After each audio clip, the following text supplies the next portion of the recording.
Okay, it's 12 o'clock. Good afternoon. I think we'll get started here. So thank you very much for joining us today, and welcome to today's webinar on utility regulation in a changing world.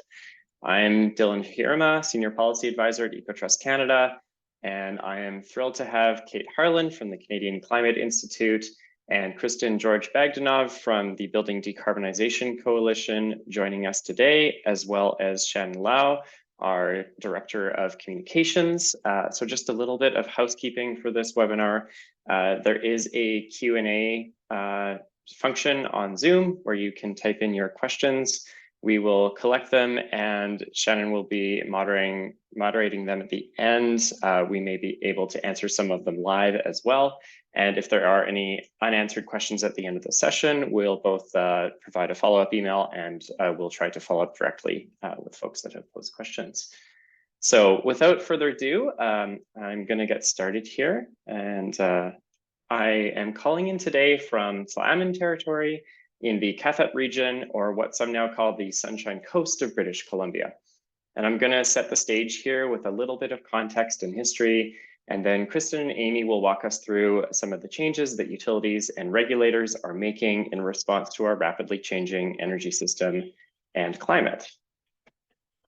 So if you're not familiar with EcoTrust Canada, we're a BC-based charity with 25 years of experience working with rural, remote, and Indigenous communities on systems change and local economic development initiatives.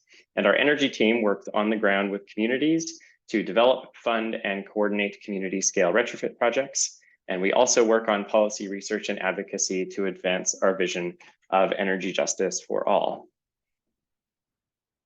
So let's start here with a little bit of historical context. When we talk about modern public utility regulation, these are a couple of the folks responsible for our conception of what that means. This photo is of William J. Cunningham and Clyde Orville Ruggles, both Harvard economists who were foundational authors of modern regulatory theory and contemporaries of another very influential economist, James C. Bonbright, who wrote The Principles of Public Utility Regulation in 1961. Probably not knowing that his work would form the blueprint for the next 50+ years of utility regulatory practice. Bonbright himself was a professor at Columbia and head of the New York State Power Authority. And if you find a photo of him on the internet, please send it to me because I have not been able to find one. But essentially the context that these white, male, and privileged folks were working in was to establish a social contract. At the time, this meant allowing a centralized utility entity to have a monopoly over a service area in exchange for not engaging in price fixing or other market abuses. The following 3 points here represent the most important parts of this social contract according to these scholars at that particular time. Distributing costs efficiently, allowing utilities to realize a reasonable profit, and setting, quote, fair and non-discriminatory rates, which is a phrase that has been subject to endless debate and legal gymnastics ever since. We called this social contract the regulatory compact, and it has always been a relatively subjective exercise.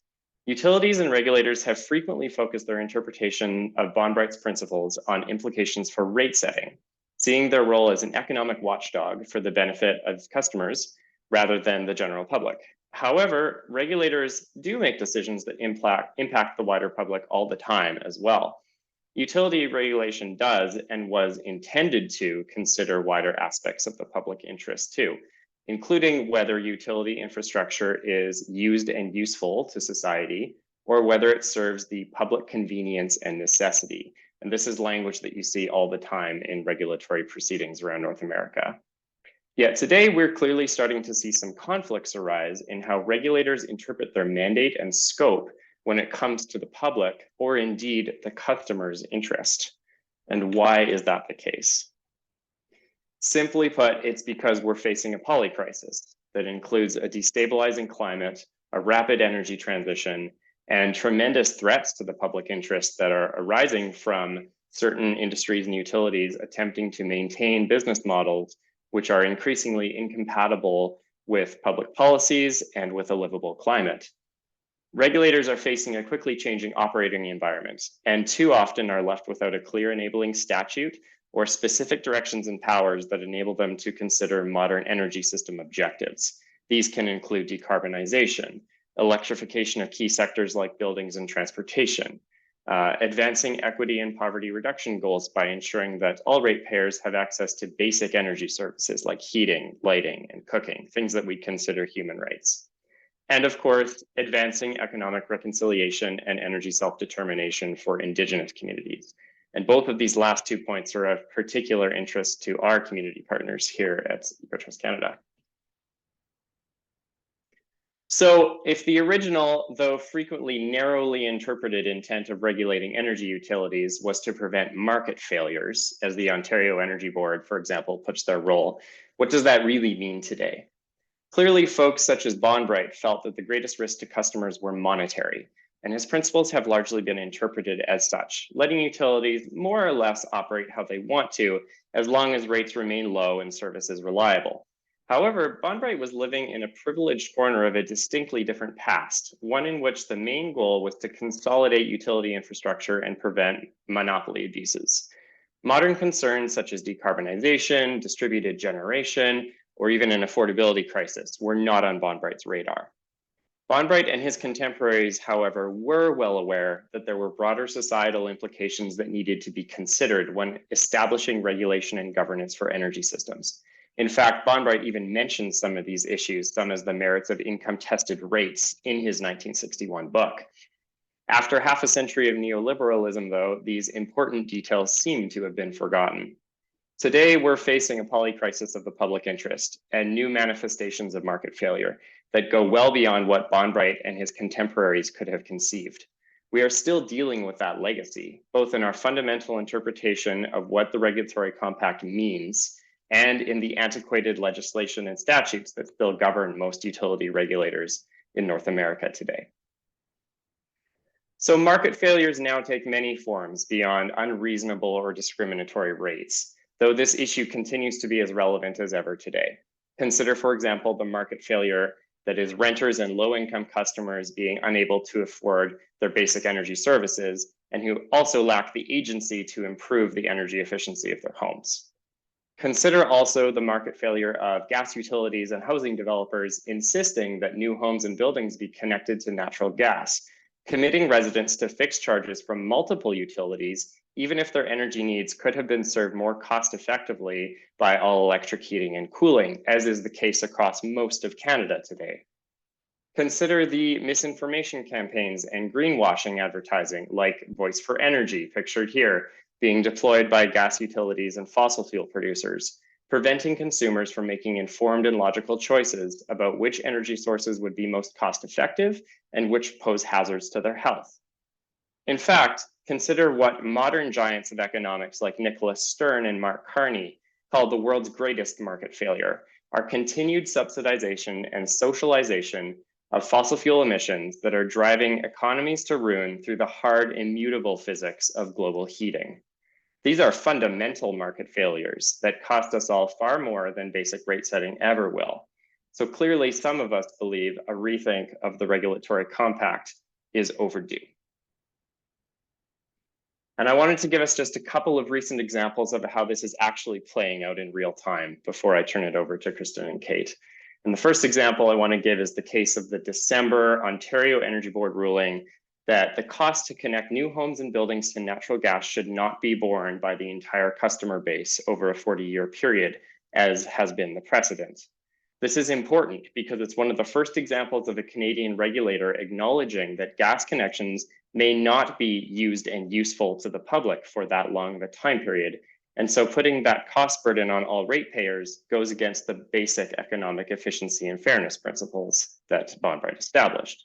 Now, the Ontario government, which is highly aligned with Enbridge, the province's major gas utility, did not like this decision and moved quickly to intervene and reverse the OEB's ruling, looking both to protect the financial interests of developers who would now bear the slight increased cost of the connections, and Enbridge itself, which might have faced diminishing growth of its customer base. This is an example of a regulator trying something bold but well within its mandate, while attempting to act in the public interest and being overruled by incumbent political and utility interests, So we should be thinking about the message this sends about regulatory independence and giving regulators a clear mandate and scope, or not, as the case may be. And the second example I want to give is from the other side of Canada and has a bit of a different resolution, at least so far. Here in BC, our incumbent gas utility, FortisBC, has been connecting 10,000 plus new customers per year to gas, relying on claims that its network can be decarbonized through renewable natural gas and hydrogen. The problem, of course, is that there's a very limited supply of renewable natural gas and even more uncertainty about hydrogen supply. So these are mostly speculative promises. Nevertheless, it's lobbying hard to prevent municipal governments from requiring all electric new construction and running misleading AstroTurf campaigns to convince the public that gas is in fact a climate solution. The problem, of course, is that all these so-called solutions are more expensive than just electrifying buildings in the first place. And in fact, Fortis was recently caught redacting a report commissioned for government and utilities showing that electrification was the most effective pathway to decarbonization for consumers. So we have a clear market failure here, and the BC Utilities Commission recently, under new leadership as of late 2023, actually recognized this for the first time in December when they denied Fortis leave to construct a major new gas pipeline in the Okanagan. This decision followed much the same logic as the Ontario Energy Board decision, that it's not appropriate to amortize asset costs across the customer base when those assets may become stranded or otherwise not used and useful. This is an example of utilities acting against the public interest and the regulator again doing its job, at least partially, upholding its obligation to protect ratepayers from stranded asset costs based on the best information available to them at the time. And it will be very interesting to see how this ruling holds up. So we certainly believe that something must be done to evolve and clarify the role of the utility regulator, and things are being done all over North America. We're seeing both efforts to bring us into a 21st century interpretation of the regulatory compact and bond rights principles, as well as efforts to drag us back into the 19th century at any cost. So I'm now excited to turn us over to Kristen to give us some more examples and to teach us more. Thank you so much, Dylan. Let me just pull up my slides here.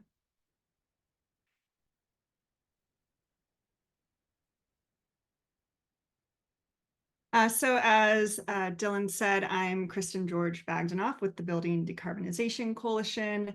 I'm calling in from Sacramento, California, which is the ancestral homeland of the Nishinon and Miwok peoples. And my goal today is to give a little bit more US-specific historical context to these different regulatory eras that have led us to what the Public Utility Commission or the Public Services Commission often looks like in different states today. And then I'm going to highlight some hot topics happening right now in the regulatory space, and then do some quick dives into 4 specific states. So if you haven't heard of the Building Decarbonization Coalition, or BDC, we're a membership-based organization in the US. We have a national focus, and we look at basically 3 different pillars that are going to help us get fossil fuels out of buildings. We look at market transformation, consumer inspiration, and policy acceleration. So Dylan already did a great job setting the scene with the regulatory compact and all of that. And so I'm just going to give you a little more historical detail about the evolution of regulatory agencies in the US. And we kind of have 3 eras, or I argue that we can think about 3 eras here. The first basically being the creation of the first federal regulatory body to oversee the sprawling infrastructure of the railroad at the end of the 19th century. If you know anything about the history of railroad, like very prone to corruption, abuses, and turns out this is something monopolies are prone to because they have big, immovable, and essential infrastructure that gives them power over space, gives them power over prices and people. So the emergence of the first federal regulatory agency was to be this independent body to really think about the public interest and welfare. However, at the same time, we have kind of the evolution of these municipal regulations in a lot of these cities that were growing because of the railroads. So gas utilities, which were first manufactured gas from coal, were beginning to emerge in the mid-19th century. In Chicago, we see this interesting relationship between the city, granting rights of way, restricting them, deciding which utilities could enter the market. So at the same time as this kind of federal arm is arising, municipalities are doing this quasi-regulatory work even before they were sanctioned as such. And then we kind of have the more established era that people would say is kind of the prevailing era today, which is the creation of all of these state regulatory agencies, specifically also for energy companies. So as Dylan mentioned, we have this problem with monopolies. What do they owe the public? What happens when they're guaranteed a rate of return, and how do we balance that? And so basically in the beginning of the 20th century, we see these state utility commissions arising to deal with these electric and gas utilities. And then my argument is that we are entering or have entered this third era where we need to shift that conservative regulatory framework or reframe it to think about how, what has worked in the past in terms of defining public welfare, the guaranteed returns for utilities, what happens when we weigh that against the social costs and risks of climate change. And that's what I'm going to be looking at today, is how has particular utilities started to reconcile their mandate in this regulatory compact with these new urgencies of the climate crisis. So I won't go into deep detail, but the US has a federal net zero by 2050 greenhouse gas emission reduction goal. Many states also have emissions reduction goals or varying levels of commitments to climate laws. And so basically, there's this obvious tension between how utilities and emissions producing utilities are being regulated in direct contradiction of that state's commitment to reduce emissions. And so that's kind of the prevailing tension that we're seeing regulatory commissions starting to work through. So we have a couple hot topics. There are certainly more, but the ones that I hear advocates, regulators, policymakers talking about are these following 7 topics. And I will go into detail about those that are bolded with specific states. But just a quick overview. One is future of gas proceedings, as we call them, which is basically asking, how are regulatory commissions engaging in the long-term planning of the gas system? We have line extension allowances, so asking, should ratepayers be subsidizing the expansion of the gas system? We have the obligation to serve, which as of, I think, like 20 minutes ago, BDC/I released a deep dive report onto the obligation to serve, which goes into detail about what Dylan was saying about this regulatory compact and all the kind of nitty-gritty aspects of what's happening with that commitment and whether it's about committing to gas service specifically or just energy service.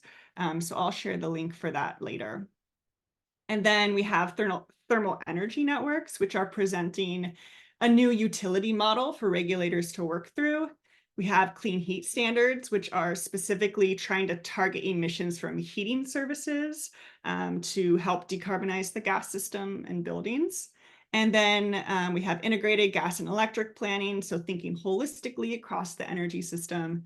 And finally, rate reform. So can rates be electric friendly? How are they being subsidized to promote, fossil fuels? How can they be more equity minded? So I'm going to look at 4 states here who are trying to tackle a couple of these different issues. So first we have Massachusetts. And they've had one of these future of gas dockets going for a couple years now. And they recently just dropped this order that was like very groundbreaking across the building decarb movement in the US. They wouldn't call it electric first. They would say beyond gas. But the way that I read the order is that they are asking gas utilities to think about their investments by first having to prove essentially that an all electric investment isn't prudent or used and useful. Basically, it's making these utilities look at all the options, these more decarbonized options, before approving the status quo replacement and growth of the gas system. So it's a new yardstick for this term prudency, which, as Dylan mentioned, is about measuring, what is going to be useful, what is in the best interest, what's a prudent investment that the utility can justify asking ratepayers to pay them back for, and then some. And so importantly, the DPU says that it won't be looking at past gas system investments through this new lens, but going forward. So they're really drawing a line in the sand about the future of the gas system, saying that there are much more stringent standards that they will be holding gas utilities to. And another important part is that they see this within their existing statutory authority. So one of the big kind of points of tension that we are seeing emerging is regulators not knowing or being more cautious in claiming what is within their authority and what they need to be granted to them by lawmakers to expand their authority. So it's important that they cite that this is within their existing authority. And then this quote here, they talk about how this different lens will be applied to this gas infrastructure going forward. They'll be looking much more closely about whether additional investments in the gas system are in the public interest, given the now codified climate goal that the state has. So this is a great example of a state looking at those climate goals, looking at how they're regulating the gas system, and seeing how it doesn't add up, and they're trying to remedy that. So next we have California, which has in general been a leader with their climate goals. And I wanted to focus on just one little piece of cost shifting, which is line extension allowances. So both gas and electric lines for new customers are subsidized in most states by existing ratepayers. The idea being that when you add a new person to the pool, it's gonna lighten the load for everyone eventually, so it's gonna get paid back. But given the fact that we're not trying to grow the gas system, the point has been raised, why are we continuing to subsidize new gas customers? So California has taken the lead in changing these rules. So they have both removed the subsidy for new gas lines, as well as new electric or gas lines to a mixed fuel development or house, which in reverse means that they are only subsidizing new electric lines to all electric homes. And so this is something else that is a very easy, I mean, it's not easy, but it's well within the regulatory authority because it's just moving the money around and deciding what ratepayers should or shouldn't bear. So this is a great example of a meaningful way to stop subsidizing fossil fuel expansion. And it seems like a lighter lift. However, despite that, only Colorado and California as states as a whole have addressed new gas line extensions. However, several other states are addressing these extensions through rate cases and kind of going utility by utility. So the second to last state I want to look at is New York.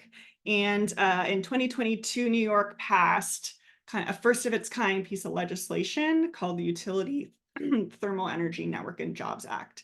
And basically this was establishing or trying to establish a new type of utility, a thermal energy utility, by allowing gas and electric utilities to own and operate thermal energy systems.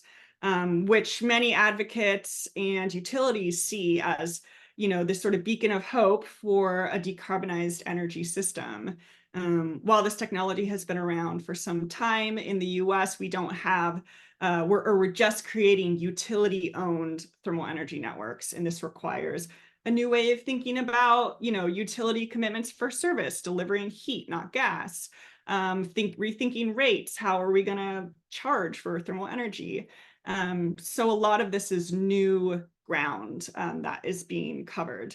And it's interesting that the New York Public Services Commission noted this, and they said last year that this piece of legislation was the first time in a century that the state had the opportunity to create a new utility model, and that they're moving at breakneck speed, which for a regulatory body, that could be 5 years, but it's fast for them to create standards for it. So this is a really exciting new utility model on the horizon.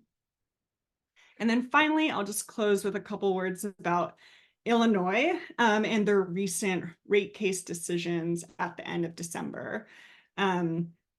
Typically, we see kind of rate cases being this sort of expected performance, almost, you could say, where the utility asks to increase the rates, and typically the commission, maybe reduces that request a little bit, but for the most part, the utility tends to get most of what they request. And for Illinois, they made kind of a big signal with the disallowance that they granted utilities in their recent rate cases. So for the gas utilities, there are 4 big ones in Illinois, and the commission there reduced what they were going to allow utilities to raise rates by 25 to 50%. So you could look at it by saying, well, rates, they're still increasing what they're asking for by 50%. But this was a big step in signaling that the commission was going to rethink how it was approving gas investments. And coupled with that, they're also implementing a new subsidy for low-income ratepayers. So on the rate side, rethinking, who's the gas system benefiting, who's being energy burdened, and what is the status quo for approving rate hikes. So in closing, I'll just drop some links in the chat later. We have 2 recent reports that look at kind of a lot of these regulatory problems together. One is about neighborhood scale decarbonization, so thinking about this sort of broad managed transition off the gas system. And the other is the report I already mentioned that just came out today, which is focusing specifically on the statute that obligates utilities to serve customers, and whether gas utilities are using that to resist these decarbonization neighborhood scale efforts. So that's all from me today. I'm happy to answer more questions, but for now, I will give the floor over to Kate. Thank you.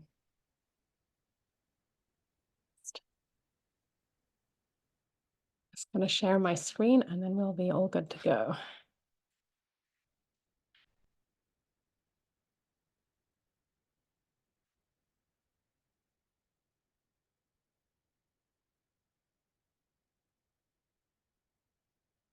Okay.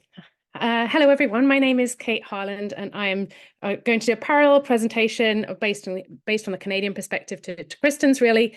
I'm based in Vancouver. I'm joining you from the traditional unceded territories of the Musqueam, Squamish, and Tsleil-Waututh First Nations. And I'm coming from the Canadian Climate Institute, where I'm the research lead for mitigation, and I head up the policy research that we do on energy affordability and our current work on the future of the gas network. And I also want to disclose upfront that I'm also an external advisor to the BC Hydro Task Force. So I can't answer all questions on that one, but I can answer everything else. So just in case you don't know who the Canadian Climate Institute is, we are Canada's leading research institute on climate change. We provide evidence-informed policy recommendations to all levels of government. We have 3 streams. We work across mitigation, adaptation, and clean growth. And we also have a parallel Indigenous research team as well. And I'm here to talk about what's going on across Canada right now on the topic of utility regulation. I'm going to touch a little bit on some of the emerging challenges we see and some of the parallels with things that Kristen mentioned, but also touch on at the end some questions for the path forwards as we move on.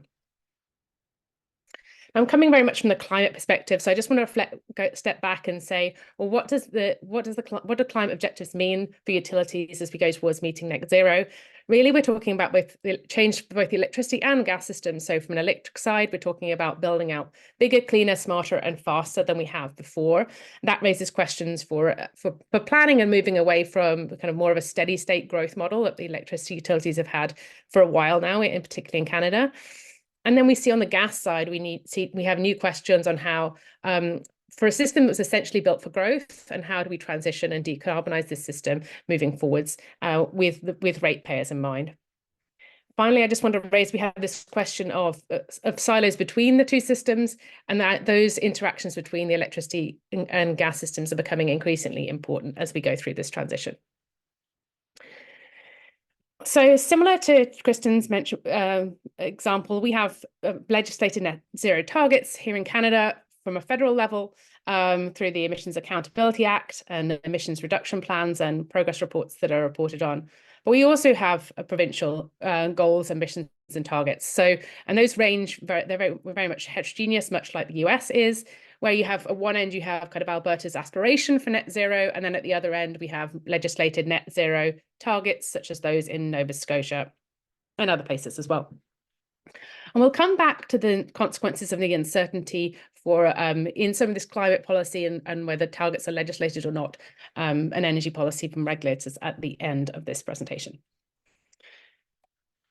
I want to recognise in perhaps a more positive lens that we do see under current conditions, even under the current landscape, the Canadian regulators are starting to acknowledge the energy transition in their proceedings, both from the gas side and from the electricity side.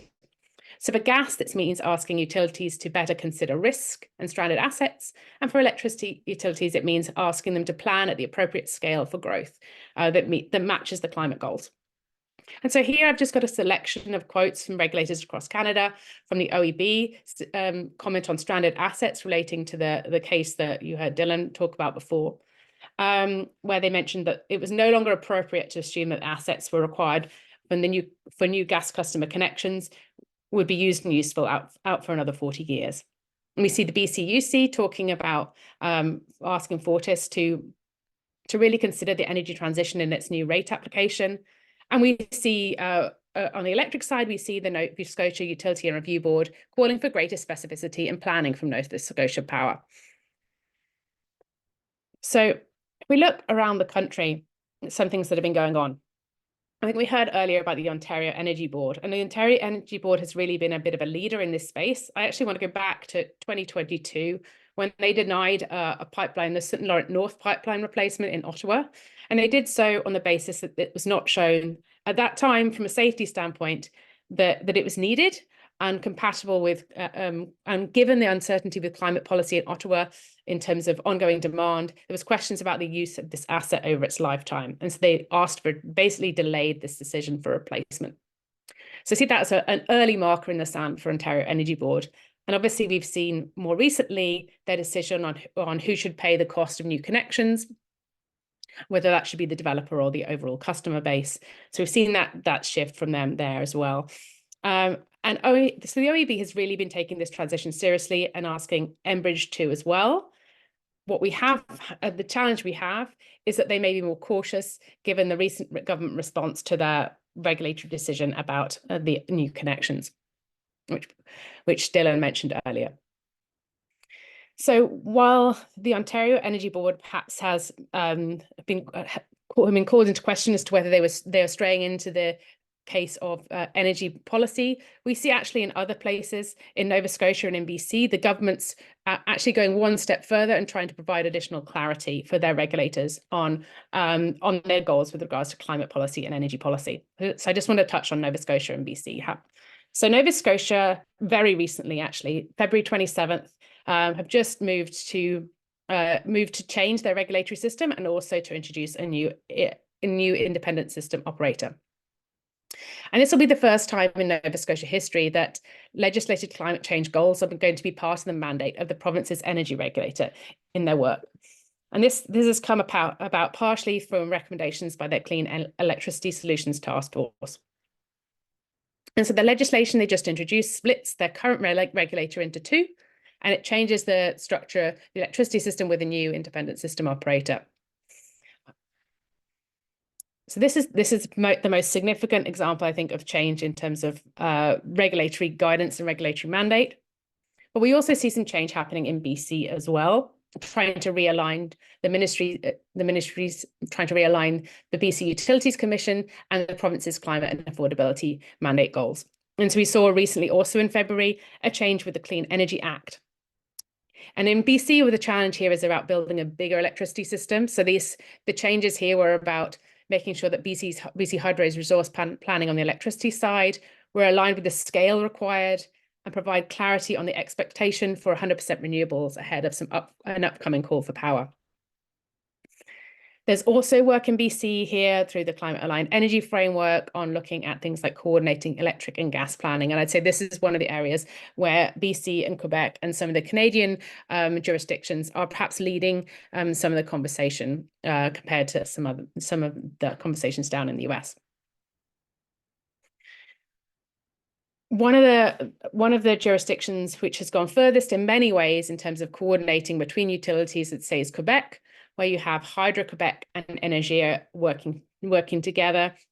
You have Hydro-Quebec making payment to Énergir on the basis that Énergir customers would switch or install dual fuel systems and then primarily use electricity for heating and that gas as a backup.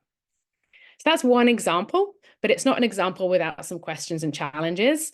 And this cross-subsidization between Hydro-Quebec consumers and Énergir consumers has created both some legal challenges and some equity ones, particularly as residential gas customers in Quebec are substantially wealthier than the average. And so that's created some ongoing questions regarding this cross-subsidization. We also see ongoing questions on economics. So can you really create an attractive case for consumers with this low volume gas service as a backup? And particularly if it's based on RNG. And so there's questions on whether Énergir, for example, can sell RNG below its production value to kind of keep this case viable for consumers. So there's work here, but there's lots of questions, I think, still outstanding on what is possible, but also what's desirable in terms of collaboration between gas and electricity utilities. I think one of the things I take away from our discussions is that there's some hot topic parallels between the US and Canada. We saw Kristen talk about the line extension allowances, and I'd say that the OEB's ruling on new connections is very analogous to that. So we see some similar discussions there. We also see this question around future of gas proceedings. I think it's just starting to emerge in Canada. It's definitely much further ahead in the US context. And we definitely hear questions about rate reform, particularly questions about rate reform towards affordability and handling energy poverty over time. So where next do we see the story going in Canada? One of the questions is how can we provide additional certainty for the regulatory system so that we can really make the system compatible with getting us on track for the long term. We've seen perhaps some of that uncertainty driving some of the questions in Ontario as well. And there are several ways to go about increasing increasing the certainty for the regulatory system, but it likely needs to go beyond some climate targets and towards more coherent and consistent energy planning. And for example, there's another example of this to go towards energy regulator mandates. And why should we care at all? If we're really to carry on with the status quo and investment continues and you have ongoing stranded asset risk, that increases the risk for consumers. And ultimately, we have the ratepayer who is paying for all of this infrastructure that's unlikely to be used and useful over its full lifetime if we're going to meet the climate targets. So we have more policy recommendations that are going to come out in a couple of months that are going to go further into this topic from the Canadian Climate Institute. So we'll have an upcoming report. I've just included a picture on this slide from our website, where there's a page on building heat. So you can go to that, and that will be updated when our report becomes live. But there's already a few blogs that I mentioned today that are relevant to this discussion. For example, on the Hydro-Quebec Energy collaboration, or a blog on the latest OEB announcements, and also talking about that St. Laurent pipeline decision as well. So you can find all of that on our website. I think that's all I had to say right now. I look forward to some questions and answers, and I'll pass over to Dylan for further information. Thanks so much, Kate, and thank you, Kristen, as well. And yeah, there's lots of great questions in the Q&A. I just want to introduce Shannon Lau, our communications director, who's going to be moderating the questions. And we will do our best to answer them here. We have 20 minutes, so we have plenty of time to get into it, I think. All right, that was great. Well done, everyone. So my name is Shannon. I'm with EcoTrust Canada. I'm coming to you from the Attawandaron and Ojibwa people's traditional territory in Southern Ontario. And let's jump into the first question. Can you speak to the clear conflict of interest of for-profit utility corporations that have both a duty to the public by the bond right principles and the fiduciary duty to its shareholders to maximize profit?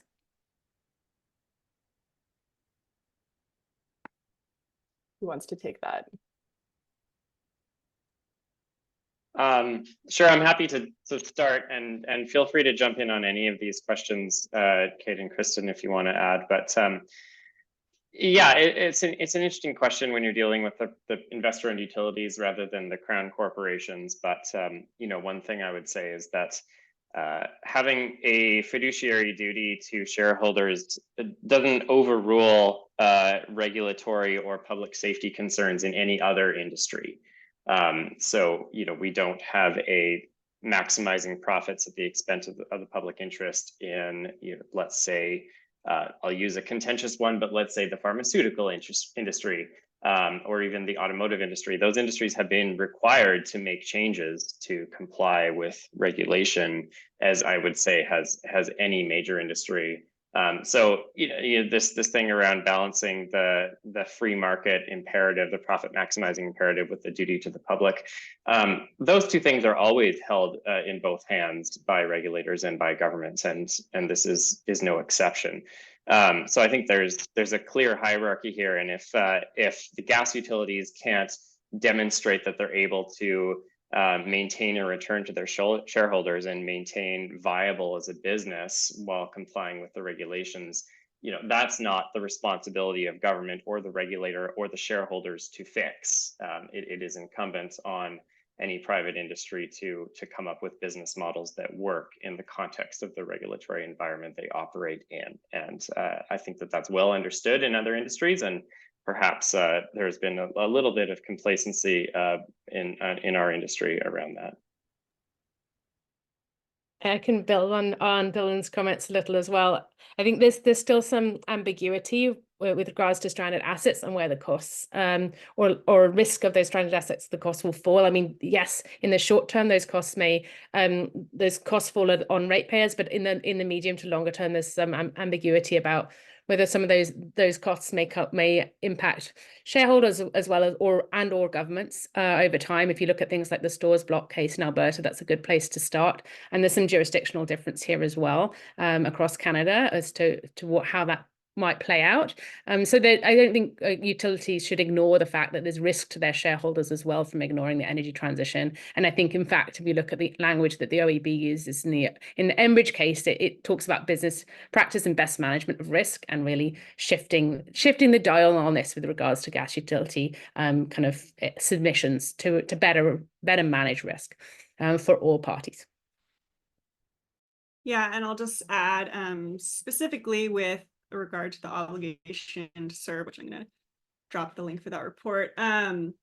Thinking about, you know, why would a utility serve a tiny residential customer when they've got this like commercial or industrial customer that's going to produce a lot more or that's going to use a lot more energy. And so that's part of the role of this obligation to serve statute. And one of the scholars, regulatory scholars that I draw on has this great quote about the market, and he says, Richard Colton says, by its nature, a competitive market tends not only to exclude those most in need, but tends to increase prices to those least able to pay. And that is the crux of, public welfare in a competitive market. It's like oil and water. And that is where, the regulator is the soap, the binding agent that is supposed to, hold them all together and make sure that these monopolies prone to corruption and profit are not able to, fulfill those, market desires. And so that's one of the things that we really wrestle with, specifically with the obligation to serve statute, and why advocates are so interested in how we can modify it to serve decarbonization while also retaining its commitments to non-discrimination.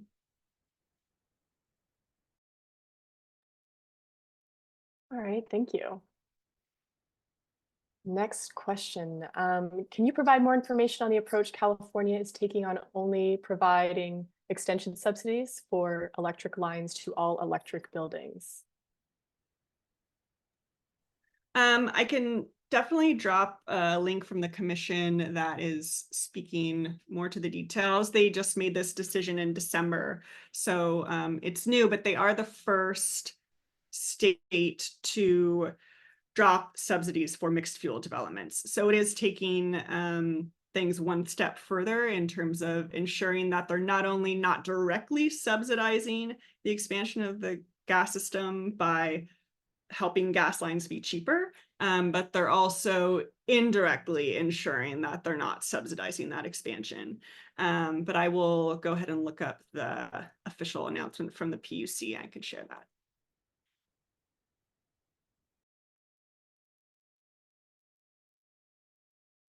All right. So there are a lot of barriers to beefing up transmission capacity in the US. A lot of different stakeholders to get on board. In that anticipated in BC, remember what happened to Tsawwassen 15 years ago, future regulation around who pays for electrical extension upgrades. Will this cost be spread around?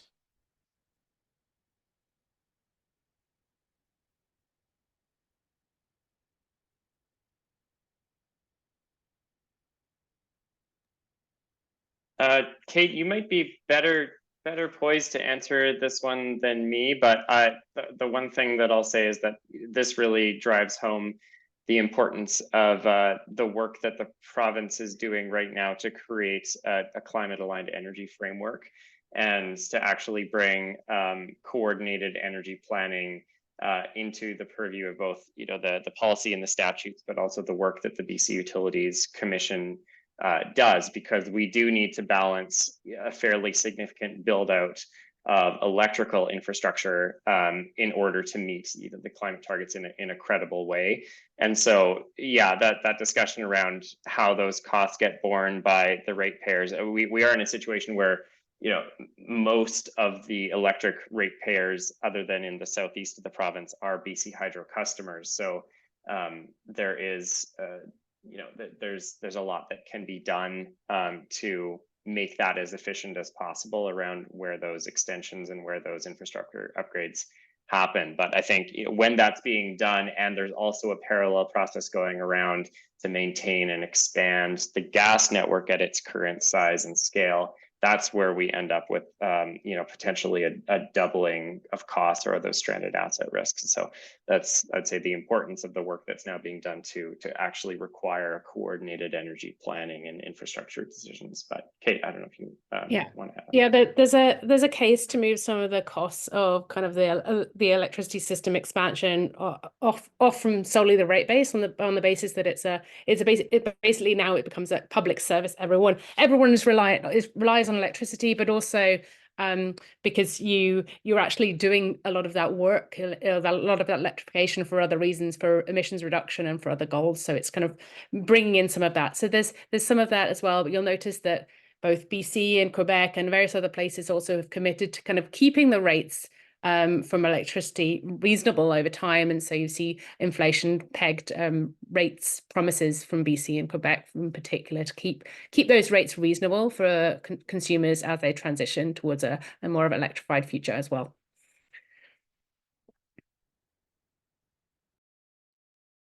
All right. There's a lot of great questions here.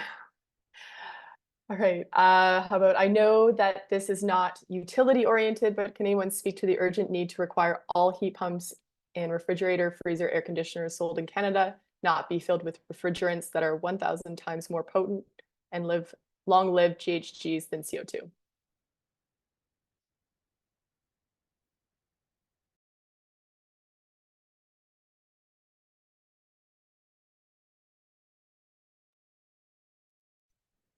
Sure. Yeah, it's definitely an interesting, and we could have a whole separate, I think, webinar on the future of refrigerants for heating and cooling.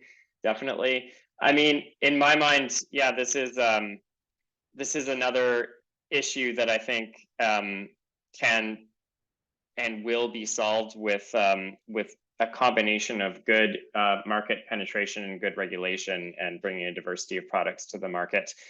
There's already refrigerants that, such as CO2, that don't have the same GWP as the typical refrigerants used today. There's plenty of work being done by private sector on different refrigerants. I think it's something where it is appropriate to send clear market signals, and you will see a great diversity of products coming into the market.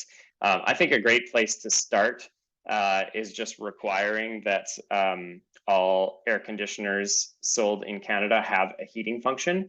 So in effect, requiring that they have a reversing valve and be heat pumps, and then we can be focusing our products and our innovation on sort of one suite of technologies that we know are going to be deployed at fairly large scale. But yeah, I think that's a good reason why we have regulators for things like greenhouse gas causing, or greenhouse warming causing refrigerants.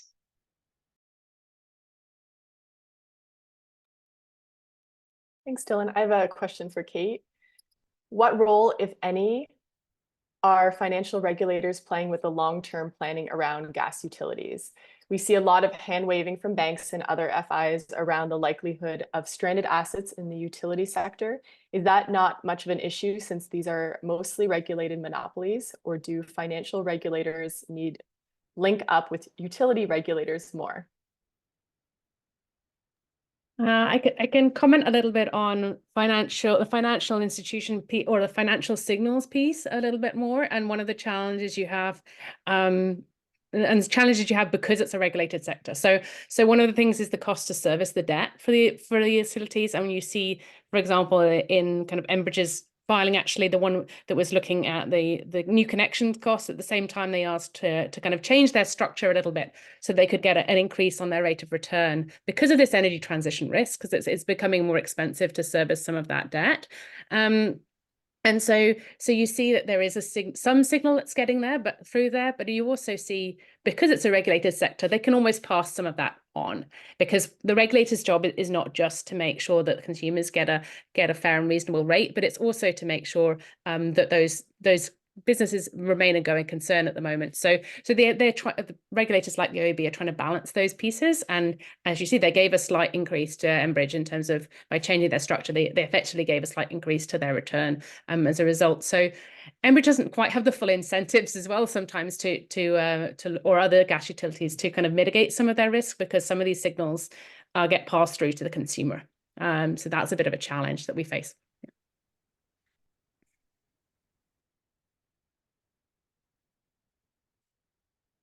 All right. And next, a lot of sidelines here. Regulators tend to be adverse to the idea of social rate making, articulating their role as an economic regulator responsible for creating the conditions of a free market. In what jurisdictions do you see this mindset changing? Are regulators largely looking to governments to update their mandates before taking more proactive positions on these broader social issues that are currently not adequately accounted for in market mechanisms?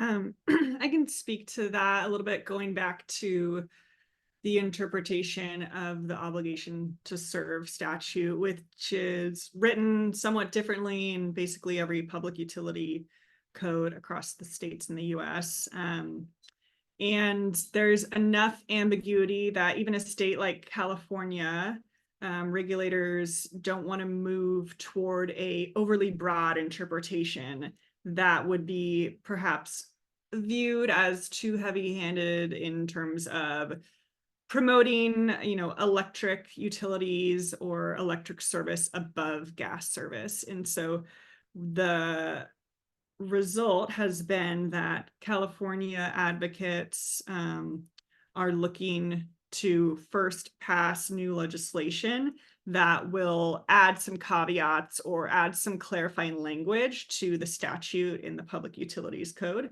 that will give regulators a broader authority. So we are seeing, like I said, like things like cost shifting, kind of reevaluating where the money is being taken from, even subsidizing rates for those who are energy burdened.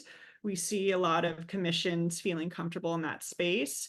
But when it comes to decisions that might then have more legal recourse, which we don't want our policies to be clarified through the courts. We'd rather have them be clarified through the democratic process, which is why we are seeing this kind of proactive move toward clarifying legislation that will then allow regulators to have more breathing room in interpreting some of these statutes that will promote decarbonization.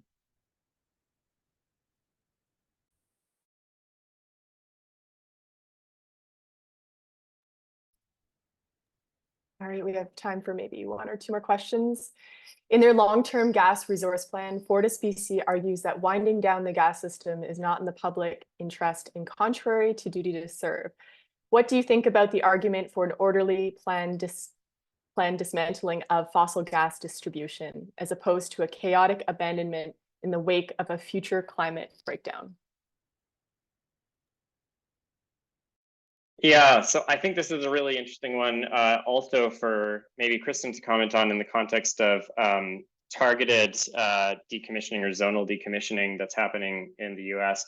But what I'll say in the BC context is, that there is a cognitive dissonance happening there, and that all revolves around sort of the claims that the gas system at its current scope and size is actually capable of decarbonizing. And so, we know from our best estimates right now, and Introba did a white paper on this last year, that right now there's about 23 petajoules of renewable gas contracts secured by 2032, which is only 10% of BC's current gas demand. The same white paper estimated that renewable gases can only supply 17% of BC's fossil gas, let's just say gas demand by 2050. And the rest needs to be met through electrification. Even to get to halfway, you're relying a lot on credits, which are purchased from other jurisdictions, and that comes with problems in and of itself. Or you're relying on a fairly major scale up of hydrogen injection. And right now, all of the plans to facilitate that actually involve creating hydrogen from fossil gas and utilizing carbon capture and storage, and then injecting that hydrogen into the gas network. So, what we don't have is a credible pathway that the gas network can be used at its current scale and decarbonized at a price that isn't exorbitantly more than the cost of electricity. And so this is where I love the approach in Massachusetts. The burden of proof should be to show that the electric alternative is not cost effective or is not an option. And that's what we don't have in BC. There's no signal right now that BC Hydro is pumping the brakes and saying, there's no way we can achieve our targeted electrification mandate. So I think that's, right now, the evidence that we have clearly shows that there is going to be a need to shrink the gas system. And so we'd better do it in a targeted and orderly and not chaotic way. And I'll just say that, yeah, the neighborhood scale report talks about managed versus unmanaged transition. And BDC has a forthcoming report with groundwork data specifically looking at Illinois' gas system. and the effects of this chaotic unmanaged transition versus a managed transition off the gas system, and why we obviously need this managed approach that is at scale. I'll just throw a final comment in there about this, the kind of temporal importance of this. Like if you have to accelerate the depreciation of these assets, the impacts for rates are much more significant. So the faster that you act in terms of considering your build out of your gas infrastructure to make sure it's kind of sized for the customer base that will be using it, the more likely you are to kind of maintain reasonable rates through the transition for those that may find it harder to get off the gas network, whether that's certain industrial users or some of the last consumers on the network as well. So important temporarily to act sooner rather than later. Well, that's time. We will try to answer as much as we can later. I'll make sure that we save all these questions. So thank you so much for your thoughtful input. And Dylan?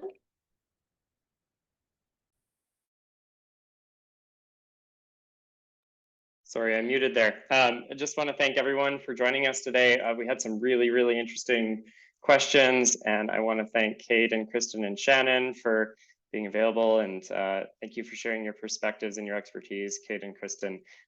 We will try to follow up with some of these questions. If anything else comes up, please feel free to get in touch with me, and I'll direct your comments, questions to the appropriate folks. So thank you very much for joining us today, and we'll see you next time.